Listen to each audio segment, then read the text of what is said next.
नमस्कार. आजची आपली रेसिपी आहे खमंग आणि कुरकुरीत अशा या बाजरीच्या पिठाच्या पुऱ्या. तर या पुऱ्या 8 ते 10 दिवस आपण वापरू शकतो आणि प्रवासात नेण्यासाठी पण खूप छान रेसिपी आहे. इथे आपण 2 कप बाजरीचं पीठ घेतलं. यात 2 ते 3 टेबलस्पून बेसन घालायचं.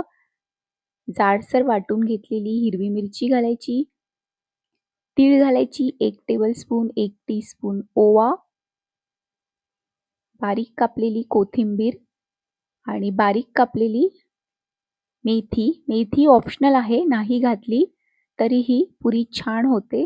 चवीप्रमाणे मीठ, हळद 1/4 टीस्पून, धनेपूड घालायची अर्धा टीस्पून, जिरेपूड घालायची अर्धा टीस्पून, हिंग घातला इथे आपण अर्धा टीस्पून, तेल घालायचं 2 टेबलस्पून. हे सगळं असं छान मिक्स करून घ्यायचं. यात पाणी घालून याचा घट्टसर असा डो आपल्याला बनवून घ्यायचा आहे. इथे आपण यात पाणी घातलं आणि हे आपण भिजवून घेणार आहोत. तर खूप छान होतात या बाजरीच्या पिठाच्या पुऱ्या आणि क्रिस्पी होतात आणि प्रवासात नेण्यासाठी पण खूप छान रेसिपी आहे. तर इथे आपण हे असं भिजवून घेतलेलं आहे आणि याच्या आपल्याला अशा छोट्या-छोट्या पुऱ्या लाटून घ्यायच्या आहेत.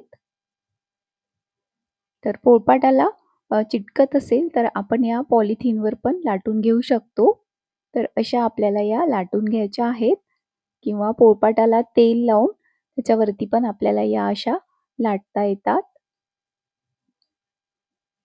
तर सोपी रेसिपी आहे आणि छान होतात या बाजरीच्या पिठाच्या पुऱ्या. तर मेथीमुळे याला थोडासा कडसरपणा येतो. तर मेथी नाही घातली तरीही ह्या पुऱ्या खूप छान होतात.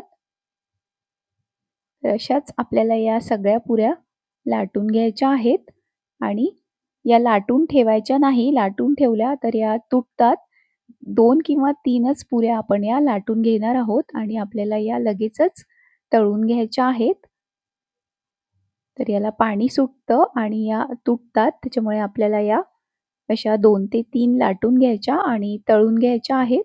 तर तेल छान गरम झालं की यात आपल्याला या अशा तळून घ्यायच्या. तर याच्या आधीही मी भरपूर रेसिपीजचे व्हिडिओज अपलोड केलेले आहेत.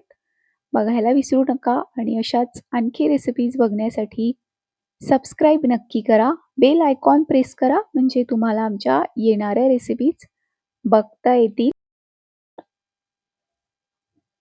तर अशा आपल्याला या छान तळून घ्यायच्या आहेत. तर दोन्ही साइडनी छान आपण या तळून घेणार आहोत. तर छान कुरकुरीत होतात आणि 8 ते 10 दिवस आपण या वापरू शकतो. तर इथे आपल्या या बाजरीच्या पिठाच्या पुऱ्या तयार झालेल्या आहेत.